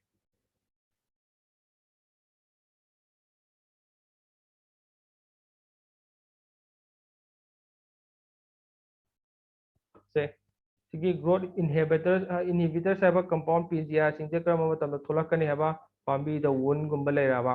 ꯄꯥꯝꯕꯤꯗ ꯁ꯭ꯇ꯭ꯔꯦꯁꯀꯨꯝꯕ ꯂꯩꯔꯕ ꯁ꯭ꯇ꯭ꯔꯦꯁ ꯍꯥꯏꯕꯗꯤ ꯑꯩꯈꯣꯏꯒꯤ ꯅ꯭ꯌꯨꯇ꯭ꯔꯤꯟꯁ ꯐꯖꯅ ꯐꯪꯉꯛꯇꯕ ꯋꯥꯇꯔ ꯐꯖꯅ ꯐꯪꯉꯛꯇꯕ ꯃꯇꯝ ꯗ꯭ꯔꯥꯎꯠ ꯂꯩꯕ ꯃꯇꯝ ꯐ꯭ꯂꯠ ꯊꯣꯛꯄ ꯃꯇꯝ ꯁꯤꯒꯨꯝꯕ ꯃꯇꯝꯁꯤꯗ ꯄꯨꯊꯣꯔꯛꯀꯅꯤ ꯍꯥꯏꯕꯅꯤꯀꯣ ꯑꯗꯨꯒ ꯁꯤ ꯅꯠꯇꯕ ꯑꯩꯈꯣꯏꯒꯤ ꯃꯥꯒꯤ ꯐꯪꯁꯟꯁꯦ ꯀꯔꯤꯅꯣ ꯍꯥꯏꯕ ꯃꯇꯝꯗ ꯃꯦꯟꯂꯤ ꯗꯣꯔꯃꯦꯟꯁꯤ ꯁꯞꯄꯣꯔꯠ ꯇꯧꯕ ꯗꯣꯔꯃꯦꯟꯁꯤ ꯍꯥꯏꯕꯗꯤ ꯑꯩꯈꯣꯏꯅ ꯇꯨꯝꯃꯒ ꯂꯩꯍꯟꯕ ꯍꯥꯏꯇꯥꯔꯦꯀꯣ ꯑꯩꯈꯣꯏꯒꯤ ꯄꯥꯝꯕꯤꯒꯤ ꯄꯥꯔꯠꯁꯤꯡ ꯑꯣꯏꯕ ꯌꯥꯏ ꯐ꯭ꯔꯨꯏꯠꯁ ꯑꯣꯏꯕ ꯌꯥꯏ ꯁꯤꯗ꯭ꯁ ꯑꯣꯏꯕ ꯌꯥꯏ ꯃꯇꯝ ꯈꯔ ꯃꯣꯏꯁꯦ ꯇꯨꯝꯃꯒ ꯂꯩꯍꯟꯕ ꯃꯥꯒꯤ ꯁꯦꯜ ꯗꯤꯚꯥꯏꯗꯤꯡ ꯄꯋꯥꯔ ꯍꯥꯏꯇꯥꯔꯦ ꯁꯤꯁꯦ ꯀꯟꯖꯥꯔꯕ ꯇꯧꯔꯒ ꯊꯝꯃꯒ ꯍꯌꯦꯡ ꯃꯇꯝ ꯆꯥꯔꯀꯥꯟꯗ ꯁꯦꯜ ꯗꯤꯚꯥꯏꯗꯤꯡ ꯄꯋꯥꯔꯁꯦ ꯎꯠꯊꯣꯛꯍꯜꯂꯛꯄꯁꯦ ꯑꯗꯨ ꯃꯇꯝ ꯈꯔ ꯇꯨꯝꯍꯜꯂꯒ ꯊꯝꯕꯁꯤꯕꯨꯅ ꯗꯣꯔꯃꯦꯟꯁꯤ ꯀꯧꯏ ꯍꯥꯏꯕ ꯗꯣꯔꯃꯦꯟꯁꯤꯁꯨ ꯒ꯭ꯔꯣꯠ ꯏꯟꯍꯤꯕꯤꯇꯔꯁꯤꯡꯅ ꯃꯇꯦꯡ ꯄꯥꯡꯒꯅꯤ ꯍꯥꯏꯕ ꯑꯗꯩ ꯑꯃꯅ ꯑꯦꯞꯁꯤꯁꯟ ꯑꯅ ꯑꯃ ꯂꯩꯅꯤ ꯑꯦꯞꯁꯤꯁꯟ ꯍꯥꯏꯗꯤ ꯄꯥꯝꯕꯤꯒꯤ ꯐ꯭ꯔꯨꯏꯠ ꯑꯣꯏꯕ ꯌꯥꯏ ꯐ꯭ꯂꯥꯋꯔ ꯑꯣꯏꯕ ꯌꯥꯏ ꯄꯥꯝꯕꯤꯒꯤ ꯄꯥꯔꯠ ꯃꯥꯒꯤ ꯃꯦꯟ ꯄꯥꯔꯠꯁꯤꯡꯒꯤ ꯑꯣꯔꯒꯥꯟꯁꯤꯡꯗꯒꯤ ꯕ꯭ꯔꯥꯟꯁꯇꯒꯤ ꯀꯦꯜꯍꯟꯕꯁꯤꯕꯨꯅ ꯑꯦꯞꯁꯤꯁꯟ ꯀꯧꯏ ꯁꯤꯒꯤ ꯀꯦꯜꯍꯟꯕꯁꯤꯁꯨ ꯀꯅꯥꯅ ꯃꯇꯦꯡ ꯄꯥꯡꯉꯤ ꯒ꯭ꯔꯣꯠ ꯏꯟꯍꯤꯕꯤꯇꯔꯁ ꯍꯥꯏꯕ ꯄꯤꯖꯤꯌꯥꯁꯤꯡꯁꯤꯅ ꯃꯇꯦꯡ ꯄꯥꯡꯉꯤ ꯍꯥꯏꯕ ꯌꯥꯕ꯭ꯔꯣ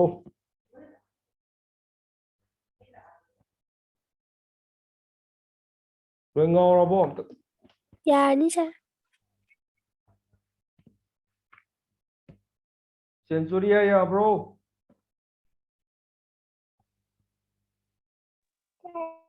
ꯁꯥꯔ ꯁꯥꯔ ꯑꯣꯞꯁꯤꯁꯟ ꯇꯧꯕꯩꯗꯣ ꯑꯗꯨꯒꯤꯗꯣ ꯑꯝꯇ ꯍꯟꯕꯤꯔꯝꯃꯣ ꯅꯦꯠ ꯇꯠꯄꯗꯨꯅ ꯌꯥꯗ꯭ꯔꯦ ꯑꯦꯞꯁꯤꯁꯟ ꯍꯥꯏꯕꯗꯤ ꯄꯥꯝꯕꯤꯒꯤ ꯕ꯭ꯔꯥꯟꯁꯀꯨꯝꯕ ꯁꯤꯗꯒꯤ ꯑꯩꯈꯣꯏꯅ ꯁꯤꯗ ꯐ꯭ꯔꯨꯏꯠ ꯑꯃ ꯍꯧꯔꯦ ꯐ꯭ꯔꯨꯏꯠꯁꯦ ꯃꯥꯒꯤ ꯄꯥꯜꯂꯛꯏꯕ ꯃꯆꯩꯁꯤꯒ ꯀꯩꯅꯣꯁꯤꯒ ꯗꯤꯇꯦꯆ ꯇꯧꯍꯟꯕꯗꯣ ꯀꯣ ꯇꯣꯉꯥꯟ ꯇꯣꯉꯥꯟ ꯇꯥꯍꯟꯕꯗꯣ ꯑꯩꯈꯣꯏꯒꯤ ꯍꯩ ꯑꯃꯨꯟꯕꯒ ꯀꯦꯜꯂꯛꯄꯁꯦꯀꯣ ꯁꯤ ꯀꯅꯥꯅ ꯃꯇꯦꯡ ꯄꯥꯡꯉꯤꯅꯣ ꯒ꯭ꯔꯣꯠ ꯏꯟꯍꯤꯕꯤꯇꯔꯁꯤꯡꯁꯤꯅ ꯃꯇꯦꯡ ꯄꯥꯡꯉꯀꯥꯟꯗ ꯀꯦꯜꯂꯛꯀꯗꯣꯏꯅꯤꯀꯣ ꯑꯗꯨꯅ ꯁꯤꯒꯤ ꯑꯦꯞꯁꯤꯁꯟ ꯍꯥꯏꯗꯤ ꯄꯥꯝꯕꯤꯒꯤ ꯄꯥꯔꯠ ꯑꯣꯔꯒꯥꯟ ꯑꯃꯁꯦ ꯄꯥꯝꯕꯤꯗꯒꯤ ꯗꯤꯇꯦꯆ ꯇꯧꯍꯟꯕꯁꯤꯀꯣ ꯀꯦꯜꯂꯛꯄꯁꯦ ꯁꯤꯕꯨ ꯑꯦꯞꯁꯤꯁꯟ ꯍꯥꯏ ꯀꯧꯏ ꯑꯦꯞꯁꯤꯁꯟꯁꯦ ꯀꯅꯥꯅ ꯃꯇꯦꯡ ꯄꯥꯡꯉꯤ ꯒ꯭ꯔꯣꯠ ꯏꯟꯍꯤꯕꯤꯇꯔꯁꯤꯡꯁꯤꯅ ꯃꯇꯦꯡ ꯄꯥꯡꯉꯤ ꯑꯗꯨꯒ ꯁꯤꯒꯤ ꯒ꯭ꯔꯣꯠ ꯏꯟꯍꯤꯕꯤꯇꯔꯁꯤꯡꯗ ꯌꯥꯎꯗ꯭ꯔꯤꯕ ꯍꯣꯔꯃꯣꯟꯁꯤꯡꯁꯤꯅ ꯀꯅꯥ ꯀꯅꯥꯅꯣ ꯍꯥꯏꯕꯗ ꯉꯁꯥꯏꯒꯤ ABAA ꯍꯥꯏꯕꯗꯣꯀꯣ abscisic acid ꯀ ethylene ꯒ ꯑꯅꯤꯁꯤꯅ growth inhibitors ꯀꯧꯒꯗꯕ ꯑꯗꯨꯒ growth promoting ꯍꯥꯏꯔꯒꯅ ꯉꯁꯥꯏꯗꯣ augin GA cytokinin ꯁꯤꯁꯤꯡꯁꯤꯅ growth promoting ꯀꯧꯅꯤ ꯑꯗꯨꯒ ABA abscisic acid ethylene ꯑꯅꯤꯁꯤꯅ growth inhibitors ꯑꯅ ꯀꯧꯅꯤ ꯀꯣꯏꯁꯟꯁꯦ ꯑꯦꯛꯖꯥꯝꯗ ꯍꯪꯕ ꯌꯥꯕ ꯀꯣꯏꯁꯟꯅꯤꯀꯣ which of the following is growth inhibitors ꯍꯥꯏꯅ ꯍꯪꯉꯛꯄ ꯌꯥꯕꯅꯤꯀꯣ growth inhibitors ꯆꯟꯗꯣꯏꯁꯦ ꯑꯩꯈꯣꯏꯅ 5 ꯇꯝꯖꯤ ꯃꯅꯨꯡꯗ ꯑꯅꯤꯅꯤ abscisic acid ꯀ ethylene ꯒ ꯑꯅꯤꯁꯤꯅ growth inhibitors नी लेमहौरिबा augin GA cytokinin सिना growth promoting नी एग्जाम दा क्वेश्चन हंगबा याबा मफम निको से खमजलौरो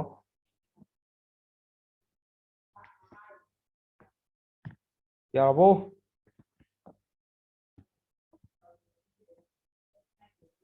Sir, IAA ꯒꯤ long form ꯑꯝꯇ ꯍꯥꯏꯕꯤꯔꯝꯃꯣ. ꯑꯩ ꯃꯈꯥ ꯍꯥꯏꯔꯛꯈꯤꯒꯦꯀꯣ ꯑꯧꯖꯤꯟꯅ ꯇꯝꯃꯛꯈꯤꯅꯤ ꯑꯧꯗꯟ ꯍꯥꯏꯔꯛꯑꯒꯦ ꯐꯖꯅꯀꯣ ꯁꯤꯗ ꯑꯗꯨꯝ indole 3 acetic acid ꯍꯥꯏꯕꯅꯤꯀꯣ indole 3 acetic acid ꯍꯥꯏꯕꯅꯤ ꯑꯧꯖꯤꯟꯅ ꯂꯥꯛꯈꯤꯅꯤꯀꯣ ꯁꯤ growth promoting ꯌꯥꯎꯔꯤꯕ ꯑꯩꯈꯣꯏ ꯉꯁꯥꯏ ꯄꯤꯖꯤꯌꯥꯗ ꯍꯣꯔꯃꯣꯟ 5 ꯌꯥꯎꯋꯦ ꯍꯥꯏꯕꯁꯦ ꯑꯁꯤ ꯇꯣꯉꯥꯟ ꯇꯣꯉꯥꯟ ꯑꯃꯨꯛ ꯇꯥꯛꯂꯛꯈꯤꯅꯤ ꯑꯗꯨꯗ ꯂꯣꯏ ꯌꯥꯎꯔꯛꯀꯅꯤ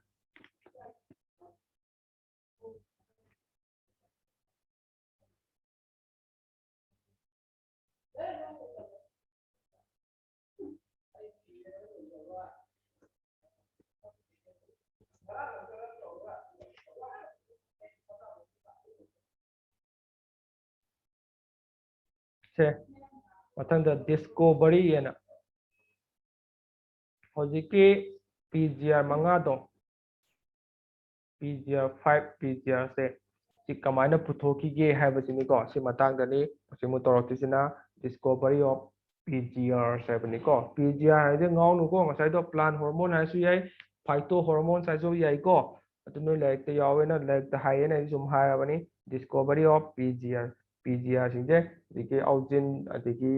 जिबरेलिक एसिड अदुदा मैमदो कमाइना पुथोकीगे हाइबदुनिको सेको जि तमक्तुजे अहमदा आउजिन जे कमाइना कनाना कमाइ पुथोकीगे हाइबदुनिको तमदुजे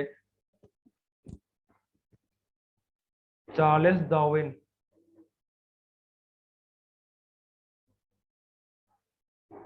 and my masanupa Francis Darwin Mawanina experiment am tawiko experiment je kaida tawge habda canary grass na pambi ama leibaniko u masik aidu manipurda kai kawbano di khangde ado apet to ulaki ko pambi ji khangau na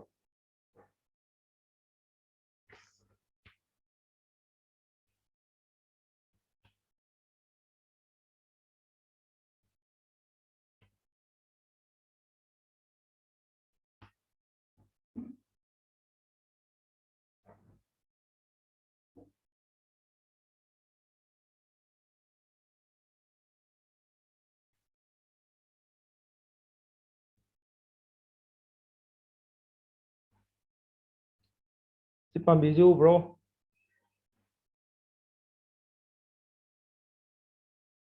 urabo si pambi je ꯎꯔꯦ sir. Sonia khataro uja tai di kana udrabo ꯎꯔꯦ ꯁꯥꯔ ure ko sigi pambi je sigi haurakpa matamda apung phara kanda nate ko haurak mayon chongani maton inkhalani inkhalakpa matamsida hojiki mapam chajina Darwin ni mapam chajina experiment ama tawe ko experiment udi khangaktoni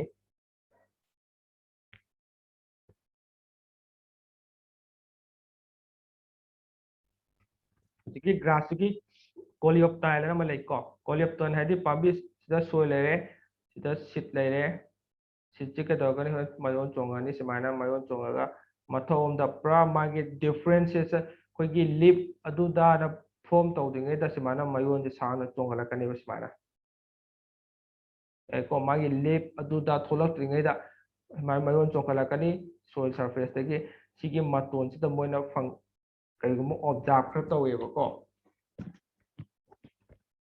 sigi maton je ke doge ha da moina pambi je mayam lore pambi mayam loraga matam khara man observe to matam da kadoge sigi matonje sigi matese coleoptile kawi ko sigi coleoptile gi tip se kakthatpa adegi khara na thamba ade kitang chongkala kakthatpa adegi amuk urum da thamba khotpa to matam da kadoge hamda pambi khara da nuksa da hobo singi di kakthatta su kadoge hamda adum wang khat ki ba simana ko aduga nuksa da to urum da teraga nuksa je any maigai ama da khatang pi ba moina pambi khara na aduna kadoge hamda ngasagi moi ka su kakta su kadoge hamda usman horom badagi chumna horom badagi somna kanda sal leita di salom da simana kitang thekthare maton ji ko amka lagi ko sige canary grass da experiment to matam da moina pambi je nuksa da kara urum da kara adigi nuksa je maigai ama da khatang tarsilak pa kara da moina tonga thambaga experiment thamma da mida nuksa da thamba di mathaki ayon chongai ba matek se shoot haide ko shoot apex se sidadi kadoge hamda katar tarsu chumna dum hawi aduga moina nuksa mai amoina room amda thamaga nuksa je maikai ama khata de piba ma lei uksai ba maikai de piba group se de kadoge hamda kathalaga thamta su kathataba kangbu je kadorokani maton je nuksa rom da kitang koleba ko simana kolak padagi moina sida pot ama yaure pot se karino hana moina khantok na kana honare khangto matong da moina kaine hairami haiba pot se aujinni na hairami simana growth to ba mateng pangai je maton da ni ko maton sarok da ni kolei je maton sarok ta simana kolei ba growth to ba mateng pangai je chemical ama le chemical do aujinni na hairami ba moina wari ji ya hobro wari li ba se khawdrabo Sir, amuka haje. hai se Charles Darwin ne Francis Darwin ne mapam tani ko sina san ne abani na experiment tawi Canada canary grass aba canary grass ki coleoptile ji da experiment tawi mai coleoptile ji observe to ji kamaina ma toge san da direct thamba ma atiki room da thamba ma atai de to room da thamaga nungsa mangan se sunlight se only one direction ti khatang pihan ba ma ado sigi coleoptile ji ki tip se maton sini ko maton se mana kakthatle yengi nungsa da leba sini ko ado yeng matam khay matung ina kadawi moi nungsa da leba ni na phajana dum hawe ba ko adum tam na mu wang khalakani straight ta ado ngasai room da thamaga in one direction dagi sunlight pi ba sing di kadawi observe to matam da anima kakthatlasu maton tip se kadawkani nungsa mangalom da bend tawre ba kitang pulap bend to bunati ko nungsa mangal leba maigarom da bend tawre si bend tawre je kai gino na mo thinga gonda chemical amana responsible oiler ameba chemical ama yawbadagi oiler ameba haiba chemical do aujinni na ma ba hairameba ko simana aujin je discover tawgi yarabo Yari sir. Yari, sir. सिदम वारी नि को नोने सिदा खंग बय आजे discover the खंग याजे मपाम ताजिना करी class ता class आरे जो करी grass ता करम पाम्बी द एक्सपेरिमेंट तौगे औजिन गी मतंग दा हाइदि केनरी क्लास तुम हाइ ले कोरिया दे ग्रास ता को मपाम ताजिना तौइबा पाम्बी से केनरी ग्रास ता तौई हैबा तुम खंगो को असि खतनी नोजे पोर्टेन होइजे कनाइ मतंग दनो औजिन गी मतंग दनी को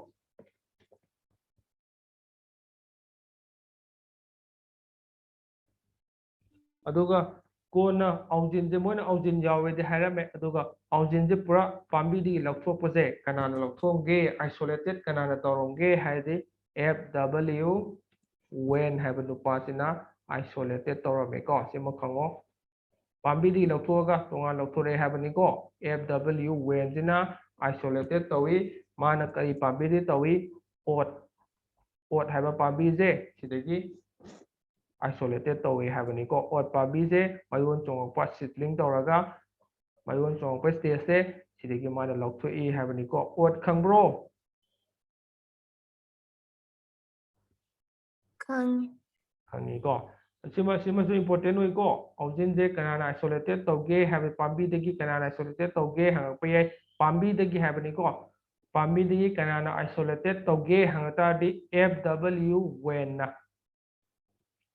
ꯁꯤꯃ ꯈꯪꯉꯨꯀꯣ FW ꯋꯦꯟꯅ ꯄꯥꯝꯕꯤꯗꯒꯤ ꯑꯥꯏꯁꯣꯂꯦꯇꯦꯠꯏꯍꯥꯟ ꯍꯥꯟꯅ ꯇꯧꯏ ꯀꯔꯝꯕ ꯄꯥꯝꯕꯤꯅꯣ ꯍꯪꯉꯗꯤ ꯑꯣꯠ ꯄꯥꯝꯕꯤꯁꯤꯗꯒꯤ ꯑꯣꯏꯅꯤ ꯍꯥꯏꯕ ꯌꯥꯔꯕꯣ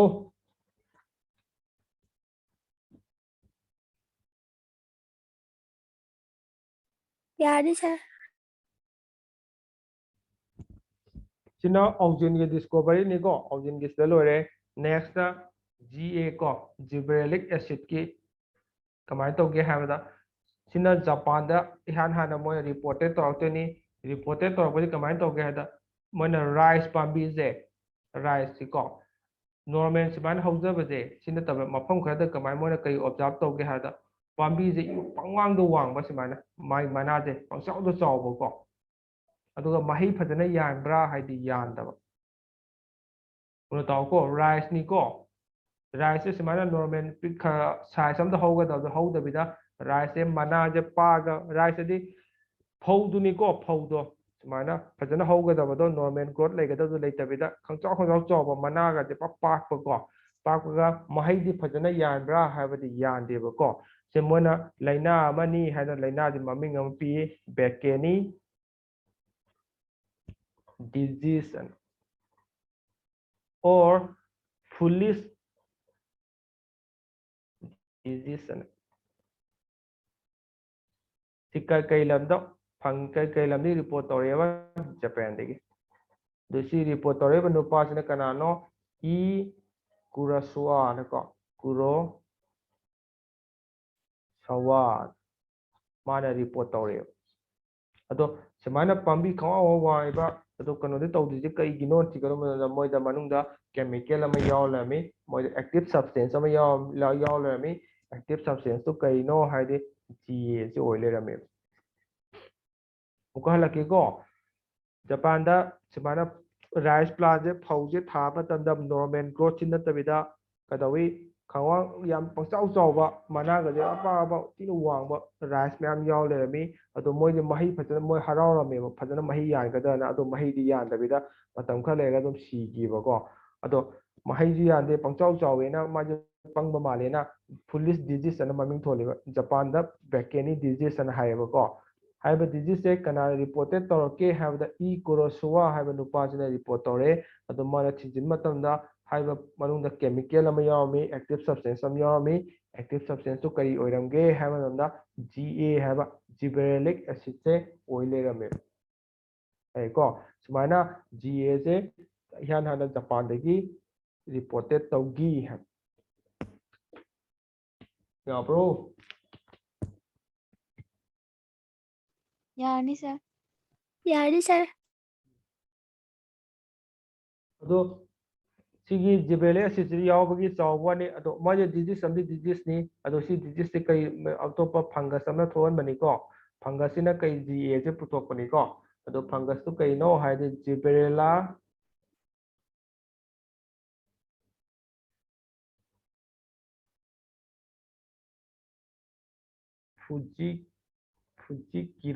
ꯀꯨꯔꯣꯏ ꯍꯥꯏꯅꯀꯣ ꯐꯨꯖꯤ ꯀꯨꯔꯣꯏ ꯁꯤꯒꯤ ꯐꯪꯒꯁꯁꯤꯅ ꯊꯣꯛꯍꯟꯕꯅꯤꯀꯣ ꯑꯁꯦꯡꯕꯩꯗꯤ ꯑꯗꯣ ꯃꯣꯏꯅ ꯁꯤꯒꯤ ꯐꯪꯒꯁꯁꯤꯅ ꯀꯩ ꯄꯨꯊꯣꯛꯏ ꯁꯤꯒꯤ GAꯁꯦ ꯄꯨꯊꯣꯛꯑꯦꯕꯀꯣ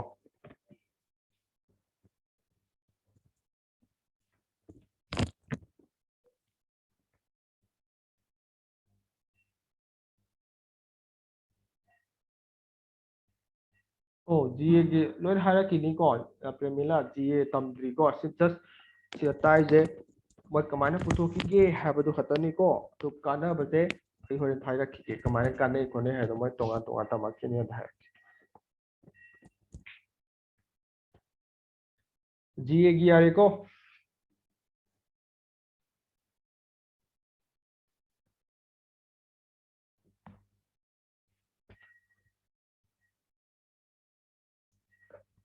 ꯃꯊꯪꯗ ꯉꯁꯥꯏ ꯁꯥꯏꯇꯣꯀꯤꯅꯤꯟꯁ ꯑꯃ ꯌꯥꯎꯈꯤꯕꯅꯤꯀꯣ ꯁꯥꯏꯇꯣꯀꯤꯅꯤꯟꯁꯦ ꯁꯤꯅ ꯀꯃꯥꯏꯅ ꯄꯨꯊꯣꯛꯈꯤꯒꯦ ꯍꯥꯏꯕꯗꯣ ꯌꯦꯡꯉꯣ ꯀꯦꯂꯁ ꯈꯪꯕ꯭ꯔꯣ ꯅꯣꯏ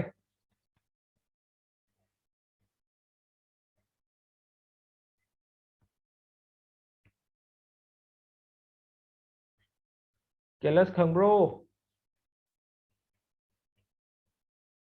ꯇꯥꯈ꯭ꯔꯕꯣ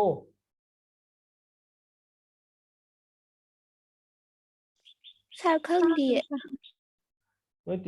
ꯇꯤꯁꯨ ꯀꯜꯆꯔ ꯇꯝꯃꯕꯣ ꯇꯝꯗ꯭ꯔꯤꯀꯣ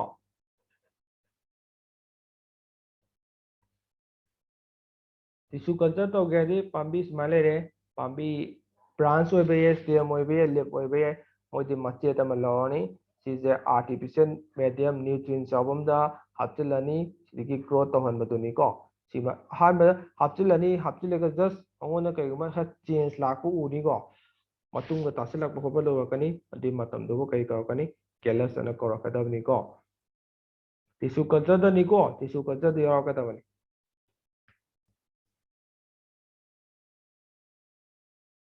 ꯁꯤ ꯆꯦꯞꯇꯔꯁꯦ ꯂꯣꯏꯔꯗꯤ ꯇꯤꯁꯨ ꯀꯜꯆꯔ ꯄꯥꯏꯕ ꯀꯩꯅꯣ ꯇꯧꯔ ꯅꯣꯏꯒꯤ ꯔꯤꯄ꯭ꯔꯗꯛꯁꯟ ꯄꯥꯏꯕ ꯌꯥꯔꯅꯤ ꯌꯦꯡꯁꯤ ꯑꯩꯅ ꯄꯥꯏꯕ꯭ꯔꯥ ꯃꯤꯅ ꯄꯥꯏꯕ꯭ꯔꯥ ꯀꯣ ꯁꯦ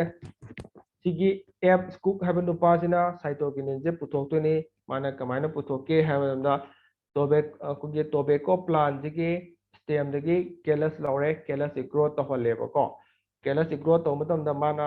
ꯑꯣꯟꯖꯤꯟ ꯍꯥꯞꯄꯦ ꯁꯤꯒꯤ ꯒ꯭ꯔꯣꯠ ꯇꯧꯗꯣꯏꯅꯤꯀꯣ ꯁꯤꯗ ꯁꯨꯃꯥꯏꯅ ꯒ꯭ꯔꯣꯠ ꯇꯧꯗꯣꯏꯅꯤ ꯁꯤꯗ ꯀꯩꯒꯤ ꯍꯥꯞꯄꯦ ꯃꯥꯅ ꯑꯣꯟꯖꯤꯟ ꯍꯥꯞꯄꯦꯕ ꯑꯣꯟꯖꯤꯟꯒ ꯑꯇꯣꯞꯄ ꯁꯕꯁꯇꯦꯟꯁ ꯈꯔꯒ ꯍꯥꯞꯄꯦ ꯑꯇꯣꯞꯄ ꯀꯦꯃꯤꯀꯦꯜꯁ ꯈꯔꯒ ꯍꯥꯞꯄꯦꯀꯣ ꯁꯤꯒꯤ ꯀꯦꯃꯤꯀꯦꯜꯁꯤ ꯍꯥꯞꯄꯦ ꯑꯗꯨꯒꯤ ꯃꯇꯨꯡꯗ ꯑꯃꯨꯛ ꯀꯩ ꯍꯥꯞꯄꯦ ꯀꯦꯃꯤꯀꯦꯜꯁꯤꯒꯤ ꯃꯍꯨꯠꯇ ꯃꯥꯅ ꯀꯩ ꯍꯥꯞꯀꯦ ꯍꯥꯏꯕ ꯃꯇꯝꯗ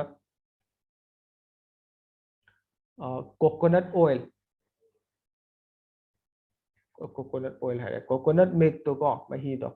ꯑꯗꯨ ꯍꯥꯞꯄꯦ ꯑꯗꯒꯤ ꯑꯩꯈꯣꯏꯅ ꯚꯥꯁꯀꯨꯂꯔ ꯕꯟꯗꯟꯒꯤ ꯃꯍꯤ ꯑꯃꯁꯨ ꯍꯥꯞꯄꯦ ꯚꯥꯁꯀꯨꯂꯔ ꯕꯟꯗꯟꯁꯦ ꯁꯨꯒꯥꯏꯔꯒ ꯃꯥꯅ ꯃꯍꯤ ꯑꯦꯛꯁꯇ꯭ꯔꯦꯛ ꯑꯃ ꯁꯦꯝꯃꯤ ꯑꯦꯛꯁꯇ꯭ꯔꯦꯛꯇꯨ ꯑꯃꯨꯛ ꯍꯥꯞꯄꯦ ꯀꯅꯥꯒ ꯑꯃꯨꯛ ꯑꯍꯥꯟꯕꯗ ꯀꯦꯃꯤꯀꯦꯜ ꯑꯃꯒ ꯃꯊꯪꯗ coconut milk ꯃꯊꯪꯗ ꯚꯥꯁꯀꯨꯂꯔ ꯇꯤꯁꯨꯒꯤ ꯑꯦꯛꯁꯇ꯭ꯔꯦꯛꯀ ꯁꯤꯒ ꯍꯥꯞꯄꯦ ꯇꯣꯉꯥꯟ ꯇꯣꯉꯥꯟ ꯍꯥꯞꯄꯒ ꯃꯥꯅ ꯑꯣꯕꯖꯥꯔꯕ ꯇꯧꯏ ꯑꯣꯕꯖꯥꯔꯕ ꯇꯧꯕ ꯃꯇꯝꯗ ꯑꯍꯥꯟꯕꯗ ꯁꯤ ꯃꯌꯥꯝꯁꯦ ꯍꯥꯞꯇ꯭ꯔꯤꯉꯩꯗꯀꯣ ꯑꯝꯇ ꯍꯥꯏꯔꯝꯒꯦ ꯑꯣꯟꯖꯤꯟ ꯈꯛꯇꯪ ꯍꯥꯞꯄꯒ ꯌꯦꯡꯉꯤ ꯑꯣꯟꯖꯤꯟ ꯈꯛꯇꯪ ꯍꯥꯞꯄ ꯌꯦꯡꯕ ꯃꯇꯝꯗ ꯁꯤꯒꯤ ꯉꯁꯥꯏꯒꯤ ꯀꯦꯂꯁꯁꯦ ꯁꯦꯜ ꯗꯤꯕꯤꯖꯟ ꯁꯦꯜ ꯗꯤꯐ꯭ꯔꯦꯟꯁ ꯀꯩꯅꯣ ꯃꯥꯒꯤ ꯁꯦꯜ ꯒ꯭ꯔꯣꯠꯁꯦ ꯐꯖꯅ ꯎꯕ ꯉꯝꯗꯦꯕ ꯑꯗꯨꯒ ꯃꯥꯅ ꯀꯦꯃꯤꯀꯦꯜ ꯈꯔ ꯅꯠꯇ꯭ꯔꯒ coconut milk ꯅꯠꯇ꯭ꯔꯒ ꯚꯥꯁꯀꯨꯂꯔ ꯇꯤꯁꯨꯒꯤ ꯑꯦꯛꯁꯇ꯭ꯔꯦꯛꯁꯤ ꯇꯧꯔꯒ ꯍꯥꯞꯄ ꯃꯇꯝꯗꯗꯤ ꯁꯦꯜ ꯗꯤꯕꯤꯖꯟꯁꯦ ꯐꯖꯅ ꯎꯔꯦ ꯒ꯭ꯔꯣꯠꯁꯦ ꯐꯖꯅ ꯂꯩꯕ ꯎꯔꯦꯕ ꯌꯥꯏꯀꯣ ꯑꯗꯨꯅ ꯁꯦꯜ ꯗꯤꯕꯤꯖꯟ ꯍꯥꯏꯕꯗꯤ ꯁꯥꯏꯇꯣꯀꯥꯏꯅꯦꯁꯤꯁꯅꯤ ꯁꯥꯏꯇꯣꯀꯥꯏꯅꯦꯁꯤꯁ ꯊꯣꯛꯄꯒꯤꯅꯤ ꯍꯥꯏꯕꯅꯤꯀꯣ ꯁꯥꯏꯇꯣꯀꯥꯏꯅꯦꯁꯤꯁ ꯈꯪꯕ꯭ꯔꯣ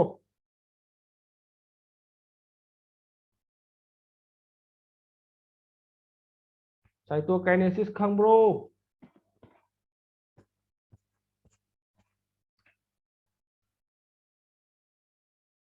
ꯈꯪꯗꯦ ꯁꯥꯔ ꯈꯪꯗꯦ ꯅꯣꯏ ꯁꯦꯜ ꯇꯝꯃꯗꯥꯏꯅꯦ ꯁꯦꯜ division ꯇꯝꯗ꯭ꯔꯤꯕꯣ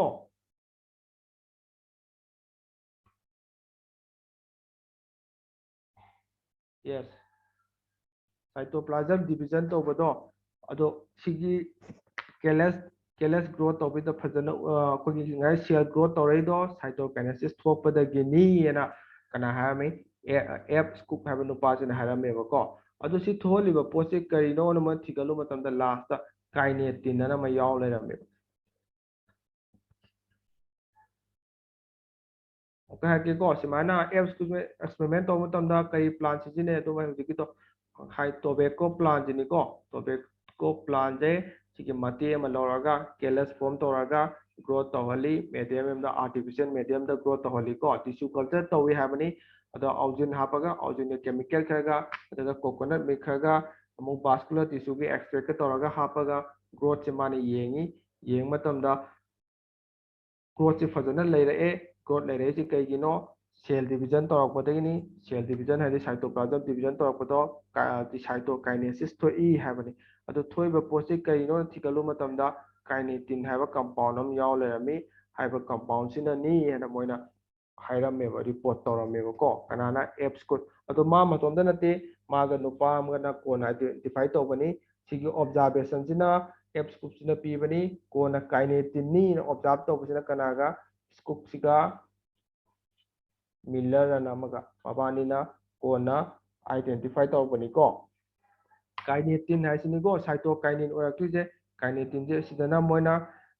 discover torese report torese only kinetin ji katani ado kinetin ji kona cytokinesis on giduni pambi manungda cytokinesis sorry cytokinin on giduni ko ahanda moina direct phangma tamdadi identify tawbadi kinetin na identify tawbani ado kona mu cytokinin sana on gidabani ko ado sidano important je F good ne tobacco ne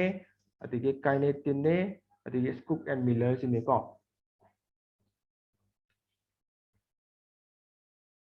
sida wari khara taw ko aduga sida haiba note to pote sikatang khango wari du di khang du sikatang khango ko F good na cytokinin gi matang dani aduga si hayeng exam da hangak pa yai ko F good si kan nahan ge match the following do atumana Charles Darwin je kari kana ga match to pa yai Charles Darwin lo di ongin ga adige Pekani disease ki kana ga match to pa yai E Kurosawa mana scientist maming diga magi compound nataga disease kuma maming diga nataga magi kai hani moi experiment maming diga fajana khangau ga dawni si go na important oi je simana matching gum da hangak pa yai fajana khangau ko adiga pambi moina kai ke pambi siji nagi have jo khangau ro han magi oxygen ke 40 kina Charles Darwin kina canary grass siji na bani aduga oxygen isolate to matamdana FW wena oat plant siji na bani adigi gibberellic acid kina rice pambi siji na bani aduga hojik kon tamiba cytokinin kidana kana kai siji nei tobacco plant siji nei ko simana matching to matam matching je hainaba mi maming do ne pambi ne aduga compound mi maming ne compound maming ne si fajana ani ni je pia toraga noina semto wa thammo exam da hangak pa yaba mafam ni ko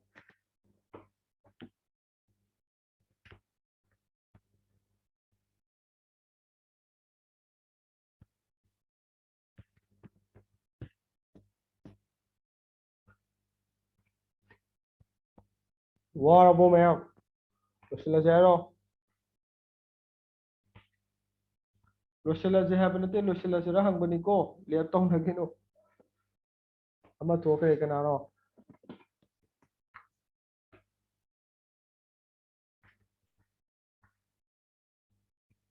class oidri ko laptop gino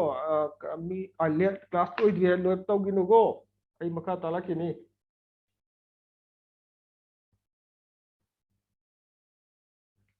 se point ani katangai solution je ko matang hujik kido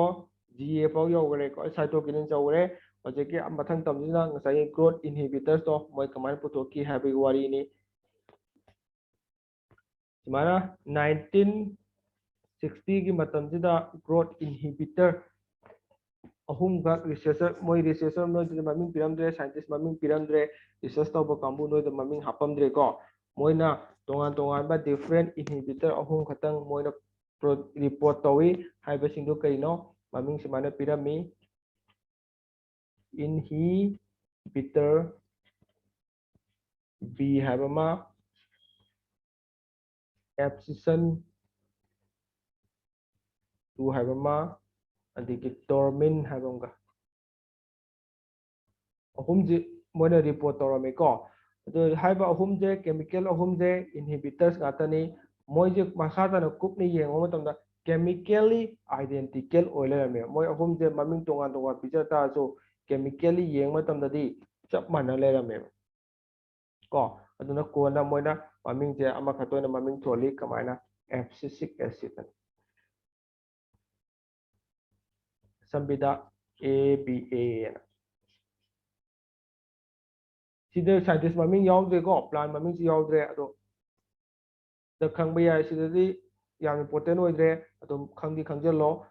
1960 da researcher singna kogi inhibitor makhan ahum khak report torami makhan ahum do kai keno inhibitors B habama inhibitors level tura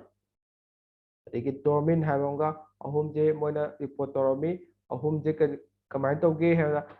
chemically moina fajan thijilu matamda chemically identical oil me ha ko moi formula digi structure digi loina ahum makse manale me ado ahum makse moina maming ko namuk maming tongana ma pi maming tonga tonga leibasi nungai tena maming ama khatang pi maming ama hato abscisic acid kawi asambita APA na kawi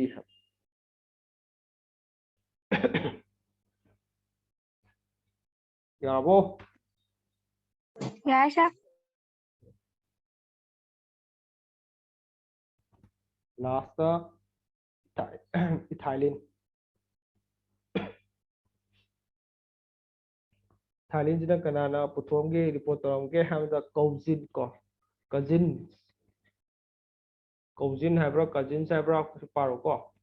cousin sairo cousin haba no pa report torami report torame kamai toromge hamda tandamana hai orange magi na ko orange ni ko sikhango orange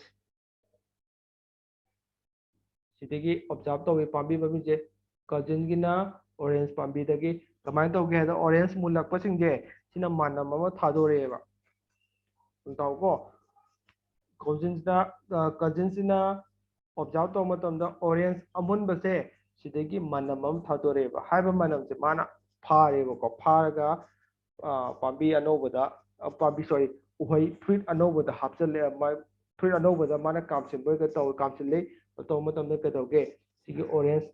sina amun baduni ko amun badama observe tore hai mana mama lae na mana observe to bani haiba manam se mana mo ka to kai da sina ge haiba da unwrapped fruit da unwrapped fruit da mana mo sijina ba sijina matam da ka doge pambi do thuna mo mulhalle amkhala ki ko cousin haiba nupa sida akogi ripan mullaba orange dagi manam mama faure manam je mana fare kai da sina ge ha matam da unwrap adi munriba fruit ching da ma sina matam da ka da munriba fruit ching do thuna mulhalle ba dai ko sumana sigo sidagi lauraga haiba chemical je maming je gas oyena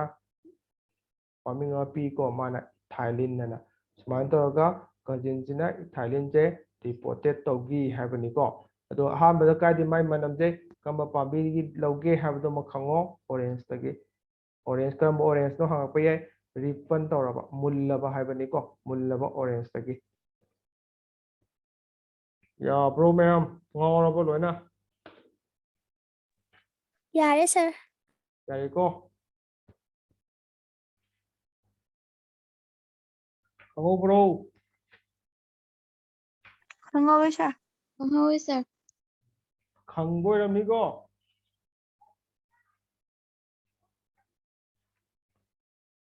ado ai tang dai ji simana masjid dum chitha leire class amdi daka hoye noi nahan du sunday toge ga noi karam tholak tre kai numi tawsige